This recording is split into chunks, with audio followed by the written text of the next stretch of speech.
Hello friends, ತಮಗೆಲ್ಲರೂ ಕೂಡ ಜ್ಞಾನಕಾಶಿ ಅಕಾಡೆಮಿಗೆ ಸ್ವಾಗತ.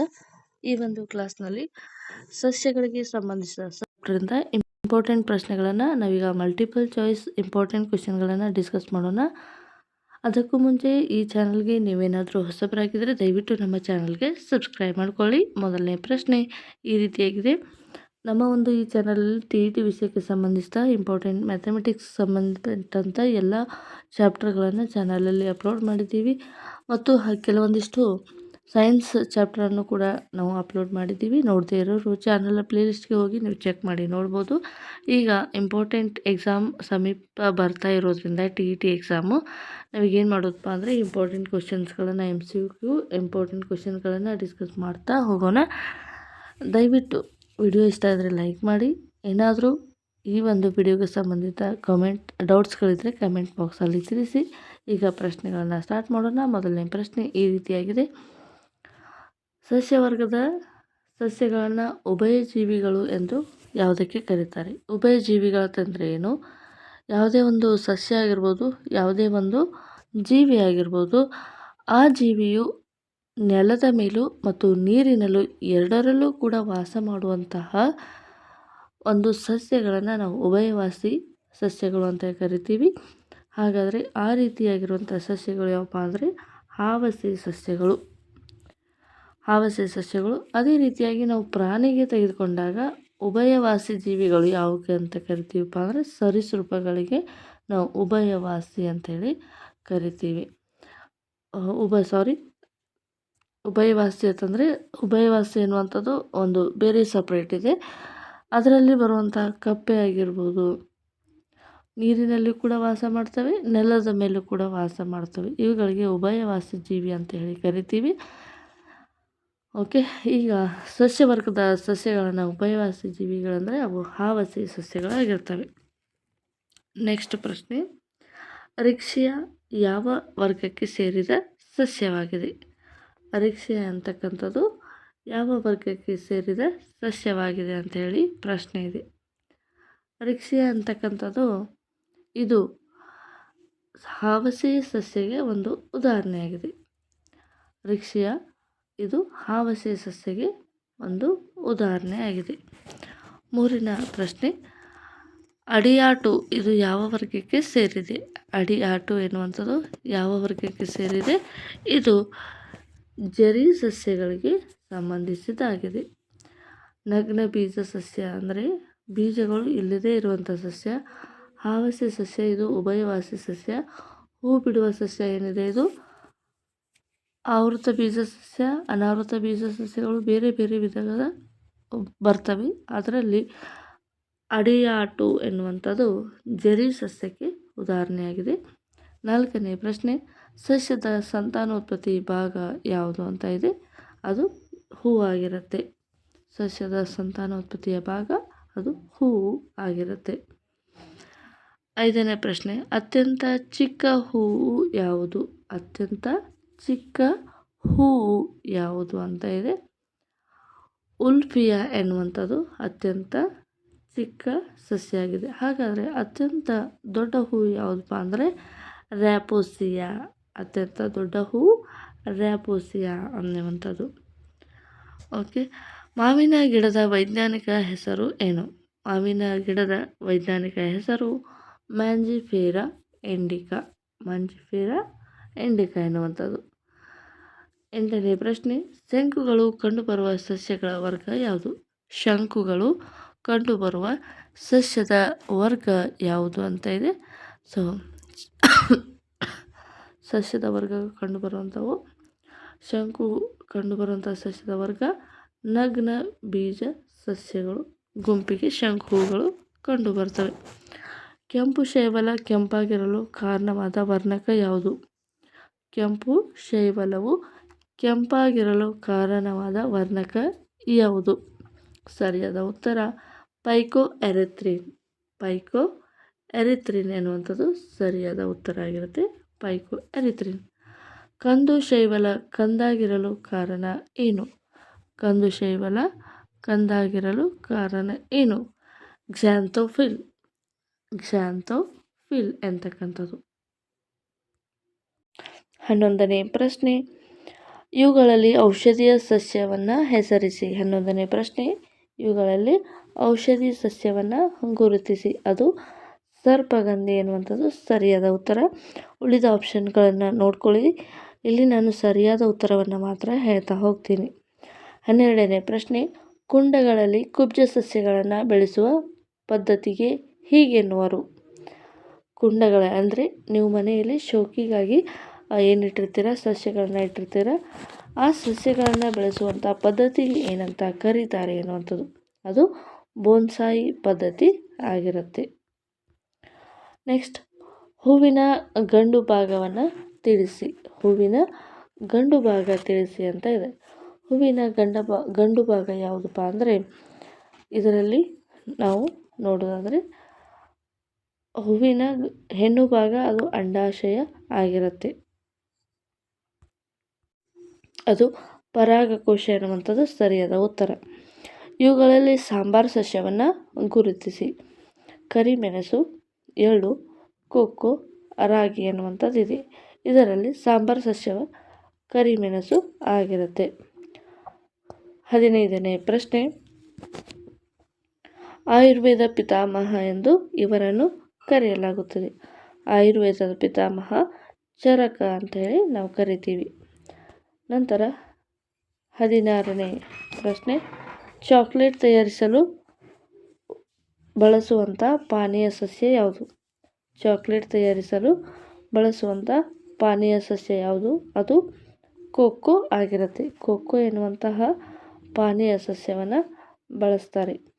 17ನೇ ಪ್ರಶ್ನೆ, ವೃಕ್ಷಾಯುರ್ವೇದ ಗ್ರಂಥ ಬರೆದ ವಿಜ್ಞಾನಿ ಯಾರು? ವೃಕ್ಷಾಯುರ್ವೇದ ಗ್ರಂಥ ಬರೆದ ವಿಜ್ಞಾನಿ ಯಾರು? ಚರಕ. ನೆಕ್ಸ್ಟ್ 18ನೇ ಪ್ರಶ್ನೆ, ಅಲ್ಜಿನ್ ಎನ್ನುವ ವಸ್ತು ಇದರಿಂದ ಪಡೆಯುತ್ತೇವೆ. ಅಲ್ಜಿನ್ ಎನ್ನುವಂಥ ವಸ್ತುವನ್ನು ಇದರಿಂದ ಪಡೆಯುತ್ತೇವೆ. ಅದು ಶೈವಲ ಸಸ್ಯ. ಸರಿಯಾದ ಉತ್ತರ ಶೈವಲ. 19ನೇ ಪ್ರಶ್ನೆ, ಸಸ್ಯಗಳಿಗೆ ಜೀವವಿದೆ ಎಂದು ಕಂಡುಹಿಡಿದ ವಿಜ್ಞಾನಿ ಯಾರು?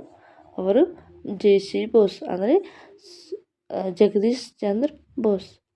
20ನೇ ಪ್ರಶ್ನೆ, ಇವುಗಳಲ್ಲಿ ಬಯೋಡೀಸಲ್ ಸಸ್ಯ ಗುರುತಿಸಿ. ಬಯೋಡೀಸಲ್ ಸಸ್ಯ ಗುರುತಿಸಿ.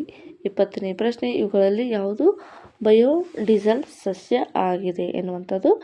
ಸೊ ಇಲ್ಲಿ ಪೊಂಗೋಮಿಯಾ ಪಿನ್ನಟ ಎನ್ನುವಂಥದ್ದು ಬಯೋಡೀಸಲ್ ಸಸ್ಯವಾಗಿದೆ. 21ನೇ ಪ್ರಶ್ನೆ, ಸಸ್ಯಗಳ ಜೀವಿತಾವಧಿಯನ್ನು ಈ ರೀತಿಯಾಗಿ ವಿಂಗಡಿಸಿಲ್ಲ. ಬಹುವಾರ್ಷಿಕ, ತ್ರೈವಾರ್ಷಿಕ, ದ್ವೈವಾರ್ಷಿಕ, ಏಕವಾರ್ಷಿಕ ಅಂತ. ಸೊ ಇದರಲ್ಲಿ ಈ ರೀತಿಯಾಗಿ ಯಾವ ರೀತಿಯಾಗಿ ವಿಂಗಡಿಸಿಲ್ಲ ಎನ್ನುವಂಥದ್ದು, ತ್ರೈವಾರ್ಷಿಕ ಅಂಥೇಳಿ ವಿಂಗಡಿಸಿಲ್ಲ. ಅಂದರೆ ಬಹುವಾರ್ಷಿಕ ಸಸ್ಯಗಳಿರ್ತವೆ, ದ್ವೈವಾರ್ಷಿಕ ಸಸ್ಯಗಳಿರ್ತವೆ, ಏಕವಾರ್ಷಿಕ ಸಸ್ಯಗಳಿರ್ತವೆ. ಆದರೆ ತ್ರೈವಾರ್ಷಿಕ ಸಸ್ಯಗಳು ಇರ್ಬೋದು, ಕರೆ ಆ ರೀತಿ ವಿಂಗಡಣೆಯನ್ನು ಮಾಡಿಲ್ಲ ಅಂತ ಹೇಳ್ತಾ ಇದ್ದಾರೆ. ಮುಂದಿನ ಪ್ರಶ್ನೆಯನ್ನು ನೋಡೋಣ. ಮುಂದಿನ ಪ್ರಶ್ನೆ 22ನೇ ಪ್ರಶ್ನೆ, ಸಸ್ಯದ ಬೆಳವಣಿಗೆಯನ್ನು ಅಳೆಯುವ ಉಪಕರಣ ಯಾವುದು? ಸಸ್ಯದ ಬೆಳವಣಿಗೆಯನ್ನು ಅಳೆಯುವ ಉಪಕರಣ ಯಾವುದು? ಕ್ರೆಸ್ಕೋಗ್ರಾಫ್ ಎನ್ನುವಂಥದ್ದು ಸರಿಯಾದ ಉತ್ತರ. Option number A. 23ನೇ ಪ್ರಶ್ನೆ, ದ್ಯುತಿಸಂಶ್ಲೇಷಣೆಯ ವೇಗ ಉಸಿರಾಟದ ವೇಗಕ್ಕಿಂತ ಜಾಸ್ತಿಯಾಗಿದೆಯಾ ಅಂತ ಕೇಳ್ತಾ ಇದ್ದಾರೆ. ದ್ಯುತಿಸಂಶ್ಲೇಷಣೆಯ ವೇಗ ಉಸಿರಾಟ ವೇಗಕ್ಕಿಂತ ಜಾಸ್ತಿ ಇದೆಯಾ ಅಥವಾ ಕಡಿಮೆ ಇದೆಯಾ, ಸಮ ಇದೆಯಾ ಅಥವಾ ಹೆಚ್ಚು ಕಡಿಮೆ ಇದೆಯಾ? ಇದು ಜಾಸ್ತಿ ಇದೆ. ಎಲೆಯ ಈ ರೀತಿಯ ಸೀಳಿಕೆಯಿಂದ ಪತ್ರರಂಧ್ರಗಳನ್ನು ನೋಡಬಹುದು. ಎಲೆಯ ಈ ರೀತಿಯ ಸೀಳಿಕೆಯಿಂದ ಪತ್ರರಂಧ್ರಗಳನ್ನು ನೋಡಬಹುದು. ಯಾವ ರೀತಿಯಾಗಿ ನಾವು ಸೀಳಬೇಕು? ಅಡ್ಡ ಸೀಳಿಕೆ ಅಂದರೆ ಕ್ರಾಸ್ ಸೆಕ್ಷನ್ ಮಾಡಬೇಕು, ಅಂದರೆ ಮಾತ್ರ ನಾವು ಪತ್ರರಂಧ್ರಗಳನ್ನು ನೋಡ್ಬೋದು. 24ನೇ ಪ್ರಶ್ನೆ 25ನೇ ಪ್ರಶ್ನೆ, ಅವರದೇ ಕಣ್ಣುಗಳುಳ್ಳ ತುಂಡುಗಳ ಮೂಲಕ ಸಂತಾನೋತ್ಪತ್ತಿ ಹೊಂದುವ ಸಸ್ಯ ಯಾವುದು?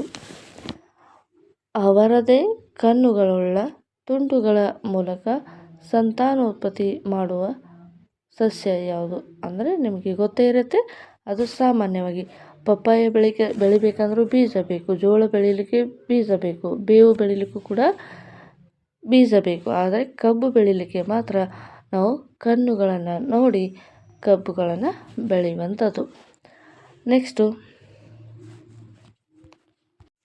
26ನೇ ಪ್ರಶ್ನೆ, ಆರ್ಥಿಕ ಬೆಳೆ ಎಂಬ ಅನ್ವರ್ಥನಾಮದಿಂದಲೂ ಕರೆಯಲಾಗುವ ಬೆಳೆ ಯಾವುದು ಅಂತ ಇದೆ. ಇದು 26ನೇ ಪ್ರಶ್ನೆ. ಸರಿಯಾದ ಉತ್ತರ ಹತ್ತಿ.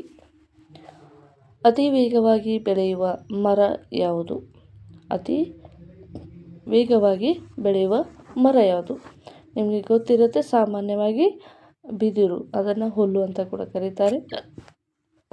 ಆದರೆ ಇಲ್ಲಿ ಕೊಟ್ಟಿರುವಂಥ ಆಪ್ಷನಲ್ಲಿ ಸರಿಯಾದ ಉತ್ತರ ಯಾವುದಪ್ಪ ಅಂದರೆ ಅತಿ ವೇಗವಾಗಿ ಬೆಳೆಯುವಂಥ ಮರ ಅದು ನೀಲಗಿರಿ ಆಗಿರುತ್ತೆ. 28ನೇ ಪ್ರಶ್ನೆ, ಹಸಿರು ಕ್ರಾಂತಿಗೆ ಕಾರಣಕರ್ತವಾಗಿದ್ದು ಸಸ್ಯದ ಬೆಳೆ ಯಾವುದು? ಹಸಿರು ಕ್ರಾಂತಿಗೆ ಕಾರಣವಾದ ಸಸ್ಯದ ಬೆಳೆ ಯಾವುದು ಅಂತ ಪ್ರಶ್ನೆ ಇದೆ. ಅದು ಆಪ್ಷನ್ ಡಿ ಸರಿಯಾದ ಉತ್ತರ.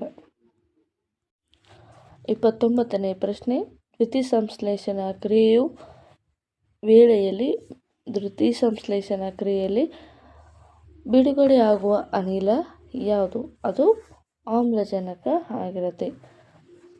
30ನೇ ಪ್ರಶ್ನೆ, ಬೀಜ ಪ್ರಸರಣದ ಅರ್ಥ ಏನು? ಬೀಜ ಪ್ರಸರಣ ಆಪ್ಷನ್ ಎ ಸರಿಯಾದ ಉತ್ತರ ಹರಡುವುದು. ಬೀಜ ಪ್ರಸರಣದ ಅರ್ಥ ಹರಡುವುದು. 31ನೇ ಪ್ರಶ್ನೆ, ನಿತ್ಯ ಹರಿದ್ವರ್ಣ ಕಾಡುಗಳಲ್ಲಿ ಬಹು ಎತ್ತರದ ಮರಗಳು ಕಂಡುಬರಲು ಕಾರಣ ಏನು? ನಿತ್ಯ ಹರಿದ್ವರ್ಣ ಕಾಡುಗಳಲ್ಲಿ ಬಹು ಎತ್ತರದ ಮರಗಳು ಕಂಡುಬರಲು ಕಾರಣ ಏನು? ಆಪ್ಷನ್ ನಂಬರ್ 1 ಆಕ್ಸಿಜನ್ಗಾಗಿ ಪೈಪೋಟಿ ಮಾಡುವಂಥದ್ದು. ಆಪ್ಷನ್ ಬಿ ನೀರಿಗಾಗಿ ಪೈಪೋಟಿ, ಸೂರ್ಯನ ಬೆಳಕಿಗಾಗಿ ಪೈಪೋಟಿ, ಜಾಗಕ್ಕಾಗಿನ ಪೈಪೋಟಿ ಎನ್ನುವಂಥದ್ದು. ಇಲ್ಲಿ ಸರಿಯಾದ ಉತ್ತರ ಏನಪ್ಪ ಅಂದರೆ ಸೂರ್ಯನ ಬೆಳಕಿಗೆ ಸಸ್ಯಗಳು ಒಡ್ಡಿಕೊಂಡು ಅಲ್ಲಿ ಸೂರ್ಯನ ಬೆಳಕಿಗಾಗಿ ಸಸ್ಯಗಳ ನಡುವೆ ಪೈಪೋಟಿ ಉಂಟಾದಾಗ ಅಲ್ಲಿ ನಿತ್ಯ ಹರಿದ್ವರ್ಣ ಕಾಡುಗಳಲ್ಲಿ ಅತ್ಯಂತ ಎತ್ತರದ ಕಾಡುಗಳನ್ನು ಕಾಣ್ಬೋದು. 32ನೇ ಪ್ರಶ್ನೆ, ಸಸ್ಯವ್ಯೂಹದಲ್ಲಿ ಕಾಂಡದ ಬಹುಮುಖ್ಯ ಕಾರ್ಯ ಏನು? ಸಸ್ಯವ್ಯೂಹದಲ್ಲಿ ಕಾಂಡದ ಬಹುಮುಖ್ಯ ಕಾರ್ಯ ಏನು? ಸಸ್ಯಕ್ಕೆ ಆಧಾರವನ್ನು ಒದಗಿಸುವಂಥದ್ದು. Option number A. Option number B ನೀರಿನ ಸಾಗಾಣಿಕೆ, ಎಲೆಗಳನ್ನು ಎತ್ತರಿಸಿ ಹಿಡಿಯೋದು, ಮೇಲಿನ ಎಲ್ಲವೂ ಎನ್ನುವಂಥದ್ದು. ಸರಿಯಾದ ಉತ್ತರ ಆಪ್ಷನ್ ನಂಬರ್ ಡಿ. ಇದು ನೀರಿನ ಸಾಗಾಣಿಕೆ ಕ್ರಿಯೆಯನ್ನು ಕೂಡ ಮಾಡುತ್ತೆ, ಸಸ್ಯಕ್ಕೆ ಆಧಾರವನ್ನು ಕೂಡ ನೀಡುತ್ತೆ ಮತ್ತು ಎಲೆಗಳನ್ನು ಎತ್ತರಿಸಿ ಅಂದರೆ ಎಲೆಗಳಿಗೆ ಕೂಡ ಆಧಾರವನ್ನು ನೀಡುವಂಥದ್ದು ಕಾಂಡ ಆಗಿರುತ್ತೆ. ಹಾಗಾಗಿ ಸರಿಯಾದ ಉತ್ತರ ಮೇಲಿನ ಎಲ್ಲವೂ. ನೆಕ್ಸ್ಟ್ 33ನೇ ಪ್ರಶ್ನೆ, ಹಸಿರು ಸಸ್ಯಗಳು ಮಾತ್ರ ಆಹಾರವನ್ನು ತಯಾರಿಸುತ್ತವೆ. ಎರಡನೇದು, ಹಸಿರು ಸಸ್ಯಗಳು ಹರಿತನ್ನು ಹೊಂದಿರುತ್ತವೆ. ಸರಿಯಾದ ಉತ್ತರ 1 ಮತ್ತು 2 ಸರಿಯಾಗಿದೆ.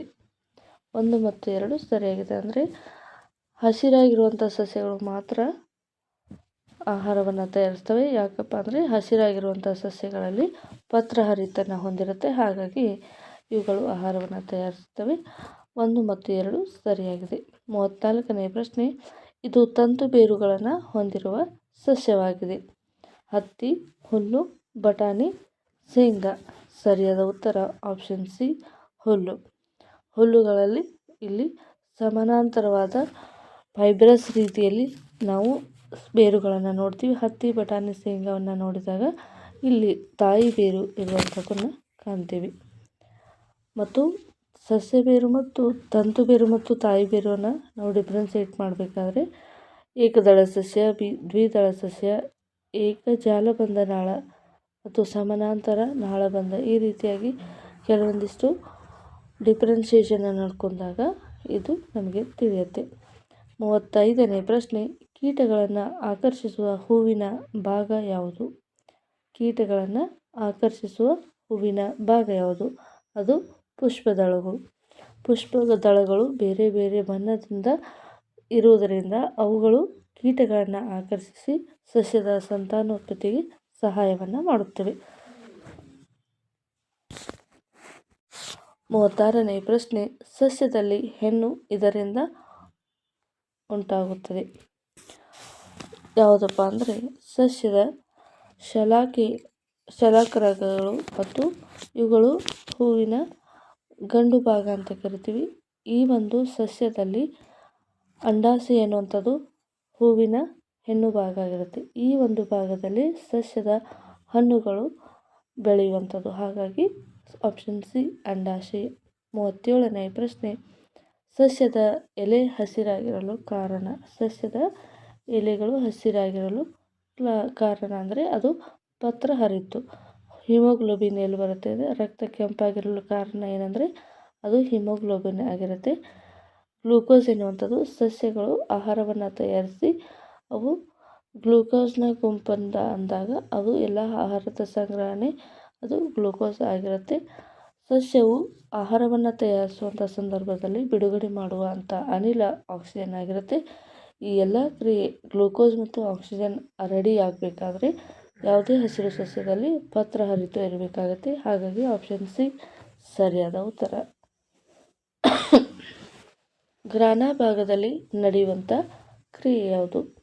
ಗ್ರಾನ ಭಾಗದಲ್ಲಿ ನಡೆಯುವಂಥ ಕ್ರಿಯೆ ಯಾವುದು? ಗ್ರಾನ ಅಂದರೆ ಇದು ಎಲ್ಲಿ ಬರುತ್ತೆ ಅಂದರೆ ಯಾವುದೇ ಒಂದು ಸಸ್ಯದ ಜೀವಕೋಶದಲ್ಲಿ ಮತ್ತು ಸ್ಟೊಮ್ಯಾಟೊ ಅಂದರೆ ಪತ್ರ ಹರಿತಿನಲ್ಲಿ ಕಂಡುಬರುವಂಥ ಇದು ಒಂದು ಭಾಗವಾಗಿದೆ. ಈ ಗ್ರಾನ ಭಾಗದಲ್ಲಿ ನಡೆಯುವಂಥ ಕ್ರಿಯೆ ಏನಪ್ಪ ಅಂದರೆ ಬೆಳಕಿನ ಪ್ರತಿಕ್ರಿಯೆ ನಡೆಯುವಂಥದ್ದು.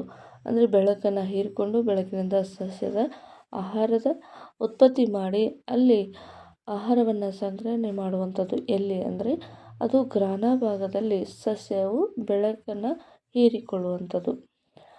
39ನೇ ಪ್ರಶ್ನೆ, ನೆಪೆಂಥಿಸ್ ಅಥವಾ ಹುಂಜಿ ಗಿಡ ಈ ಕೀಟಗಳಿಂದ ನಡೆಯುವ ಮೂಲ ವಸ್ತು ಯಾವುದು? ಅಂದರೆ ಹೂಜಿ ಗಿಡ ಎನ್ನುವಂಥದ್ದು ಇದು ಒಂದು ಕೀಟ ಭಕ್ಷಕ ಸಸ್ಯ ಆಗಿರುತ್ತೆ.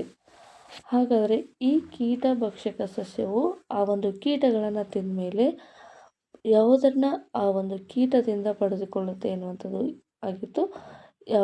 ಯಾಕಪ್ಪ ಅಂದರೆ ಈ ಸಸ್ಯವು ಕೀಟಗಳನ್ನು ತಿನ್ನುವಂಥ ಕಾರಣ ಏನಪ್ಪ ಅಂದರೆ ಇದು ನೈಟ್ರೋಜನನ್ನು ಪಡೆದುಕೊಳ್ಳಲು ತಿನ್ನುವಂಥದ್ದು. ಹೂವಿನ ಬಣ್ಣಕ್ಕೆ ಕಾರಣವಾಗುವಂತಹ ಪಿಗ್ಮೆಂಟ್ ಯಾವುದು? 40ನೇ ಪ್ರಶ್ನೆ, ಹೂವಿನ ಬಣ್ಣಕ್ಕೆ ಕಾರಣವಾಗುವಂಥ ಪಿಗ್ಮೆಂಟೇಷನ್ ಯಾವುದು ಅಂತ ಇದೆ. ಸರಿಯಾದ ಉತ್ತರ ಕ್ರೋಮೋಪ್ಲಾಸ್ಟ್. ಅಂದರೆ ಕ್ರೋಮೋ ಅಂದರೆ ಕಲರು. ಈ ಒಂದು ವೈಜ್ಞಾನಿಕ ರೀತಿಯಲ್ಲಿ ಕಲರ್ ಅಂದರೆ ಕ್ರೋಮೋ ಅಂತ ಹೇಳಿ ಕರಿತೀವಿ. ಹಾಗಾಗಿ ಆಪ್ಷನ್ ಡಿ ಸರಿಯಾದ ಉತ್ತರ. ಬಟಾಣಿ ಗಿಡದ ವೈಜ್ಞಾನಿಕ ಹೆಸರು ಏನು?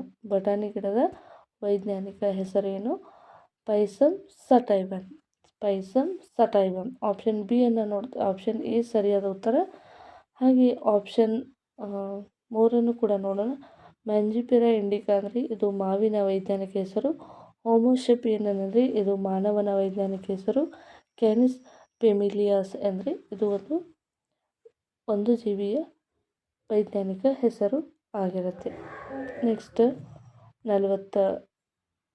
43ನೇ ಪ್ರಶ್ನೆ, ಆಯುರ್ವೇದದ ಪಿತಾಮಹ ಯಾರು? ಆಯುರ್ವೇದದ ಪಿತಾಮಹ ಯಾರು? ಚರಕ ಎನ್ನುವಂತಹ ವಿಜ್ಞಾನಿ ಏನಾಗಿದ್ದಾರೆ ಅಂದರೆ ಆಯುರ್ವೇದದ ಪಿತಾಮಹ ಆಗಿದ್ದಾರೆ. 44ನೇ ಪ್ರಶ್ನೆ, ಏಕದಳ ಸಸ್ಯದ ಬೇರುಗಳು ಯಾವಾಗಿರುತ್ತವೆ? ಏಕದಳದ ಸಸ್ಯದ ಬೇರುಗಳು ತಾಯಿ ಬೇರು ಆಗಿರುತ್ತಾ, ತಂತು ಬೇರು ಆಗಿರುತ್ತಾ, ಅಥವಾ ಎ ಮತ್ತು ಬಿ ಎರಡೂ ಆಗಿರುತ್ತಾ ಅನ್ನುವಂಥದ್ದು ಸರಿಯಾದ ಉತ್ತರ. ಯಾವುದೇ ಏಕದಳ ಸಸ್ಯ ಇರಲಿ ಆ ಸಸ್ಯದ ಬೇರುಗಳು ತಂತು ಬೇರುಗಳನ್ನು ಹೊಂದಿರ್ತವೆ.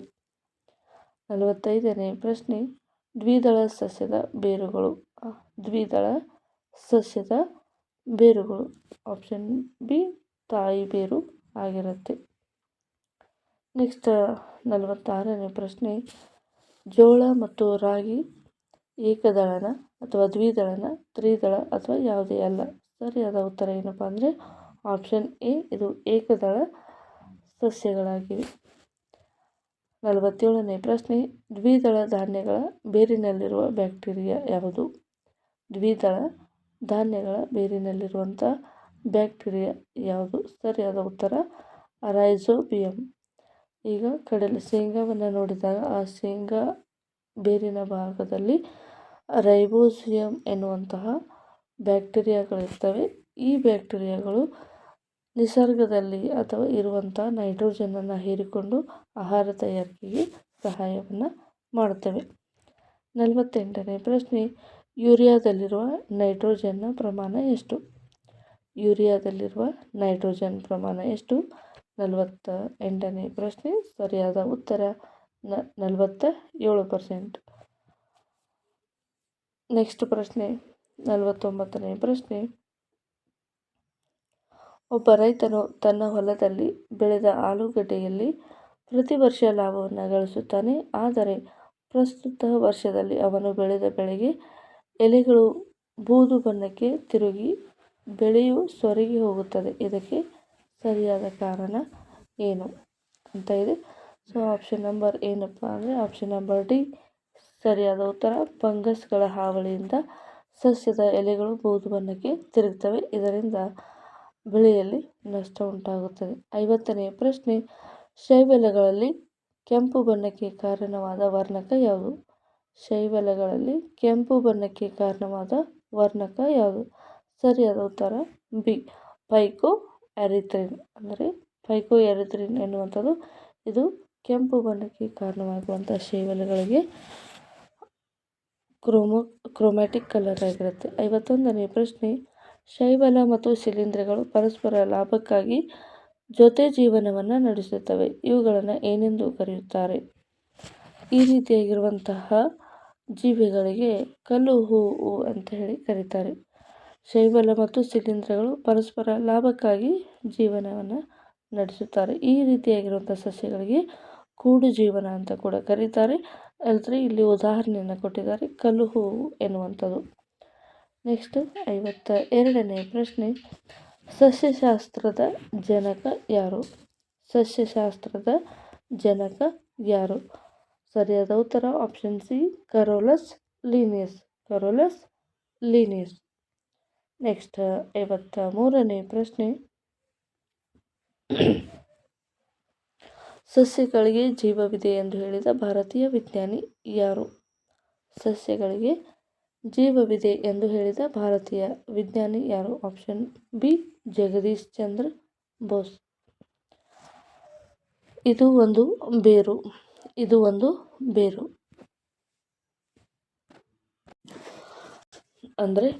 ಅಂದರೆ ಇಲ್ಲಿ ಈ ಒಂದು ಸಸ್ಯದ ಯಾವ ಭಾಗವು ಬೇರಾಗಿದೆ ಅಂತ ಪ್ರಶ್ನೆ ಇದೆ. ಸೊ ಸರಿಯಾದ ಉತ್ತರ ಏನಪ್ಪ ಅಂದರೆ ಅರಿಶಿನ. ಆಲೂಗಡ್ಡೆ, ಮೂಲಂಗಿ, ಶುಂಠಿ ಆಗಿರ್ಬೋದು, ಇವುಗಳೇನಪ್ಪ ಸಸ್ಯದ ಕಾಂಡಗಳಾಗಿರ್ತವೆ. ಆದರೆ ಅರಿಶಿನ ಎನ್ನುವಂಥದ್ದು ಇದು ಸಸ್ಯದ ಬೇರಿನಿಂದ ಉತ್ಪತ್ತಿಯಾಗುವಂಥದ್ದು. ಆಪ್ಷನ್ ನಂಬರ್ ಡಿ ಸರಿಯಾದ ಉತ್ತರ. ಹೂಗಳನ್ನು ಹೊಂದಿರುವಂಥ ಸಸ್ಯ ಯಾವುದು? ಹೂಗಳನ್ನು ಹೊಂದಿರುವಂಥ ಸಸ್ಯ ಯಾವುದು? ಅಂದರೆ ಸಾಮಾನ್ಯವಾಗಿ ಎಲ್ಲ ಸಸ್ಯಗಳನ್ನ ಹೂವನ್ನು ಹೊಂದಿರ್ತವೆ. ಆದರೆ ಇಲ್ಲಿ ಕೆಳಗೆ ಕೊಟ್ಟಿರುವಂಥ ಆಪ್ಷನ್ಗಳಲ್ಲಿ ಹೂಗಳನ್ನು ಹೊಂದಿರುವ ಸಸ್ಯ ಯಾವುದು ಅಂತ ಇದೆ. ಸರಿಯಾದ ಉತ್ತರ ಆಪ್ಷನ್ ಬಿ ಆಂಜಿಯೋಸ್ಪರ್ಮ್. ಆಂಜಿಯೋಸ್ಪರ್ಮ್ ಅಂದರೆ ಸಸ್ಯದ ಕೆಲವೊಂದಿಷ್ಟು ಗುಂಪುಗಳನ್ನು ಮಾಡಿದ್ದಾರೆ. ಬ್ರಯೋಫೈಟಾ, ಜಿಮ್ನೋಸ್ಪರ್ಮ್, ಶೈವಲ ಮತ್ತು ಆಂಜಿಯೋಸ್ಪರ್ಮ್. ಆಂಜಿಯೋಸ್ಪರ್ಮ್ ಗುಂಪಿನಲ್ಲಿ ಬರುವಂಥ ಎಲ್ಲ ಸಸ್ಯಗಳು ಹೂವನ್ನು ಹೊಂದಿರ್ತವೆ. ನೆಕ್ಸ್ಟ್ 56ನೇ ಪ್ರಶ್ನೆ, ತಮ್ಮ ಆಹಾರವನ್ನು ತಾವೇ ತಯಾರಿಸಿಕೊಳ್ಳಲು ಹಸಿರು ಸಸ್ಯಗಳು ತಮ್ಮ ಆಹಾರವನ್ನು ತಾವೇ ತಯಾರಿಸಿಕೊಳ್ಳುತ್ತವೆ. ಹಾಗಾದರೆ ಅವುಗಳ ಹೆಸರು ಏನು? ಅಂದರೆ ಸ್ವಪೋಷಕಗಳು. ತಮ್ಮ ಆಹಾರವನ್ನು ತಾವೇ ತಯಾರಿಸಿಕೊಂಡು ಜೀವಿಸುವಂಥ ಆಹಾರವನ್ನು ತಯಾರಿಸುವಂಥ ಸಸ್ಯಗಳಿಗೆ ಸ್ವಪೋಷಕಗಳು ಅಂಥೇಳಿ ಕರೀತಾರೆ. ಮುಂದಿನ ಪ್ರಶ್ನೆಯನ್ನು ನೋಡೋಣ. 57ನೇ ಪ್ರಶ್ನೆ. 57ನೇ ಪ್ರಶ್ನೆ ಈ ರೀತಿಯಾಗಿದೆ. ಒಂದು ಜಮೀನಿನಲ್ಲಿ ಒಂದೇ ಋತುವಿನಲ್ಲಿ 2 ಅಥವಾ ಹೆಚ್ಚು ಬೆಳೆಗಳನ್ನು ಬೆಳೆಯುವುದಕ್ಕೆ ಹೀಗೆನ್ನುತ್ತಾರೆ. ಇವುಗಳಿಗೆ ನಾವು ಮಿಶ್ರ ಬೆಳೆ ಎಂದು ಕರೆಯುತ್ತೇವೆ. ಅಂದರೆ ಒಂದೇ ಬಾರಿಗೆ 2ಕ್ಕಿಂತ ಹೆಚ್ಚು ಸಸ್ಯಗಳನ್ನು 2ಕ್ಕಿಂತ ಹೆಚ್ಚು ಬೆಳೆಗಳನ್ನು ಬೆಳೆದರೆ ಅವುಗಳಿಗೆ ಮಿಶ್ರ ಬೆಳೆ ಅಂತ ಹೇಳಿ ಕರೀತಾರೆ. ಮುಂದಿನ ಪ್ರಶ್ನೆ, ನೆಕ್ಸ್ಟ್ 58ನೇ ಪ್ರಶ್ನೆ, ಹುಲ್ಲುಗಾವಲು ಆವಾಸದಲ್ಲಿನ ಮಳೆಯ ಪ್ರಮಾಣ ವರ್ಷಕ್ಕೆ ಎಷ್ಟಾಗಿರುತ್ತೆ? ಹುಲ್ಲುಗಾವಲು ಆವಾಸದಲ್ಲಿನ ಮಳೆಯ ಪ್ರಮಾಣ ವರ್ಷಕ್ಕೆ ಎಷ್ಟು ಸೆಂಟಿಮೀಟರ್ ಬೀಳುತ್ತೆ ಎನ್ನುವಂಥ ಪ್ರಶ್ನೆ ಇದೆ. ಸರಿಯಾದ ಉತ್ತರ ಏನಪ್ಪ ಅಂದರೆ 25ರಿಂದ 75 ಸೆಂಟಿಮೀಟರ್ ಮಳೆ ಬೀಳುತ್ತೆ ವಾರ್ಷಿಕವಾಗಿ.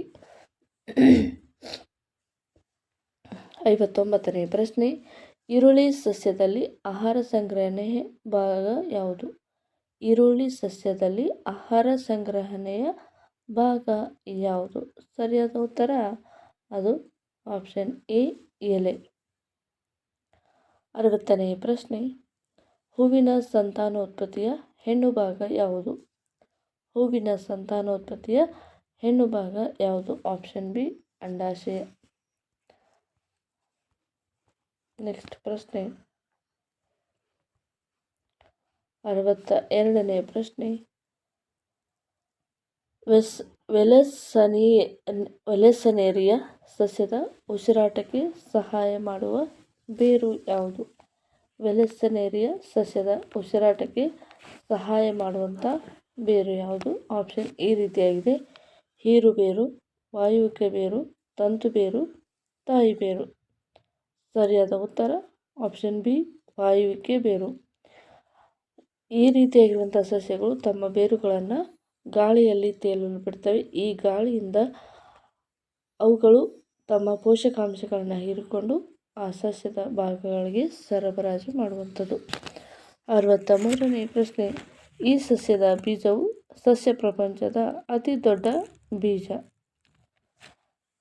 ಈ ಸಸ್ಯದ ಬೀಜವು ಸಸ್ಯ ಪ್ರಪಂಚದ ಅತಿ ದೊಡ್ಡ ಬೀಜ. 63ನೇ ಸರಿಯಾದ ಉತ್ತರ ಸಿ, ಕೋಕೋ ಡಿಮೆರಿ. ಕೋಕೋ ಡಿಮೆರಿ ಎನ್ನುವಂಥದ್ದು. ನೆಕ್ಸ್ಟ್ ಪ್ರಶ್ನೆ, 64ನೇ ಪ್ರಶ್ನೆ, ಒಂದು ಹೂವಿನ ಕೇಸರದಿಂದ ಶಲಾಗ್ರಾಹಕ್ಕೆ ಪರಾಗವು ವರ್ಗಾವಣೆಯಾಗುವಂಥ ಪ್ರಕ್ರಿಯೆಗೆ ಏನಂತ ಕರೀತಾರೆ? ಒಂದು ಹೂವಿನ ಕೇಸರದಿಂದ ಶಲಾಗ್ರಕ್ಕೆ ಪರಾಗವು ವರ್ಗಾವಣೆಯಾಗುವಂತಹ ಒಂದು ಪ್ರಕ್ರಿಯೆಗೆ ಪರಾಗಸ್ಪರ್ಶ ಎಂದು ಕರೆಯುತ್ತಾರೆ. 65ನೇ ಪ್ರಶ್ನೆ, ಸ್ಪೈರೋಗೈರಾ ಜೀವಿಯಲ್ಲಿ ಸಂತಾನೋತ್ಪತ್ತಿಯ ವಿಧ ಯಾವುದು? ಸ್ಪೈರೋಗೈರಾದಲ್ಲಿ ಯಾವ ರೀತಿಯಾಗಿ ಸಂತಾನೋತ್ಪತ್ತಿ ಉಂಟಾಗುತ್ತೆ? ಅದು ಆಪ್ಷನ್ ಎ, ವಿದಳನ. 66ನೇ ಪ್ರಶ್ನೆ, ಮಾಂಸಲಬೇರು ಹೊಂದಿರುವ ಸಸ್ಯ ಯಾವುದು? ಮಾಂಸಲಬೇರು ಹೊಂದಿರುವ ಸಸ್ಯ ಯಾವುದು? ಆಪ್ಷನ್ ಬಿ, ಗೆಣಸು. 67ನೇ ಪ್ರಶ್ನೆ, ಸಸ್ಯದಲ್ಲಿ ಹೆಣ್ಣು 68ನೇ ಪ್ರಶ್ನೆ, ಪಕ್ವವಾದ ಅಂಡಾಶಯ ಇದನ್ನು ಉಂಟು ಮಾಡುತ್ತದೆ. ಪಕ್ವವಾದ ಅಂಡಾಶಯ ಇದನ್ನು ಉಂಟು ಮಾಡುತ್ತದೆ. ಅದು ಬೀಜ ಆಗಿರುತ್ತೆ. ಸರಿಯಾದ ಉತ್ತರ ಬೀಜ. 69ನೇ ಪ್ರಶ್ನೆ, ಕ್ರಿಸ್ಟಿಗಳು ಇಲ್ಲಿ ಕಂಡುಬರುತ್ತವೆ. ಕ್ರಿಸ್ಟಿಗಳು ಎಲ್ಲಿ ಕಂಡುಬರುತ್ತವೆ ಅಂದರೆ ಸಸ್ಯ ಜೀವಕೋಶದಲ್ಲಿ ಇರುವಂತಹ ಕಣದಂಗಗಳು. ಆ ಕಣದಂಗ ಯಾವುದಪ್ಪ ಅಂದರೆ ಮೈಟ್ರೋಕಾಂಡ್ರಿಯಾದಲ್ಲಿ ಕ್ರಿಸ್ಟಿಗಳು ಕಂಡುಬರುತ್ತವೆ. ನೆಕ್ಸ್ಟ್ ಒನ್, ಪ್ಲಾಸ್ಟಿಡ್ಗಳು ಇಲ್ಲಿ ಕಂಡುಬರುತ್ತವೆ. ಪ್ಲಾಸ್ಟಿಡ್ಗಳು ಕಂಡುಬರುವಂಥದ್ದು ಎಲ್ಲಿ? ಆಪ್ಷನ್ ನಂಬರ್ ಬಿ ಸರಿಯಾದ ಉತ್ತರ, ಸಸ್ಯ ಜೀವಕೋಶದಲ್ಲಿ. ಆಪ್ಷನ್ 71 ಪ್ರಶ್ನೆ, ಬಣ್ಣ ಕೊಡದ ವರ್ಣಕಗಳಿಲ್ಲದ ಪ್ಲಾಸ್ಟಿಡ್ಗಳು ಯಾವುವು? ಬಣ್ಣ ಕೊಡದ ವರ್ಣಕಗಳಿಲ್ಲದ ಪ್ಲಾಸ್ಟಿಡ್ಗಳು ಯಾವುವು? Option B, ಕ್ರೋಮೋಪ್ಲಾಸ್ಟ್ಗಳು. 72ನೇ ಪ್ರಶ್ನೆ, ಕ್ಯಾರೆಟ್, ಗೆಣಸು, ಬೀಟ್ರೂಟ್ ಸಸ್ಯದ ಇದರ ಭಾಗಗಳಾಗಿದೆ ಅಂದರೆ ಅದು ಆಪ್ಷನ್ ಬಿ, ಕಾಂಡಗಳು. ಕ್ಯಾರೆಟ್, ಗೆಣಸು, ಬೀಟ್ರೂಟ್ ಇವು ಸಸ್ಯದ ಕಾಂಡದಿಂದ ಉತ್ಪತ್ತಿಯಾಗುವಂತಹ ಆಹಾರಗಳು. ಓಕೆ ಫ್ರೆಂಡ್ಸ್, ಇವು TET 2025 ವಿಜ್ಞಾನ ವಿಷಯಕ್ಕೆ ಸಂಬಂಧಿಸಿದ ಕೆಲವೊಂದಿಷ್ಟು ಇಂಪಾರ್ಟೆಂಟ್ ಮಲ್ಟಿಪಲ್ ಚಾಯ್ಸ್ ಕ್ವೆಶ್ಚನ್ಗಳು ಈ ರೀತಿಯಾಗಿದ್ದವು. ಮುಂದಿನ ಒಂದು ತರಗತಿಯಲ್ಲಿ ಇನ್ನೊಂದು ಚಾಪ್ಟರ್ಗೆ ಇನ್ನೊಂದು ವಿಶೇಷ ಚಾಪ್ಟರ್ನ MCQ ಯೊಂದಿಗೆ ಭೇಟಿಯಾಗೋಣ. ಅಲ್ಲಿವರೆಗೂ ನಮ್ಮ ಚಾನಲನ್ನು ವೀಕ್ಷಣೆ ಮಾಡ್ತಾಯಿರಿ. ಇದುವರೆಗೂ ಚಾನಲ್ಗೆ ಸಬ್ಸ್ಕ್ರೈಬ್ ಆಗದೇ ಇರೋರು ದಯವಿಟ್ಟು ಸಬ್ಸ್ಕ್ರೈಬ್ ಮಾಡ್ಕೊಳ್ಳಿ. Thank you so much.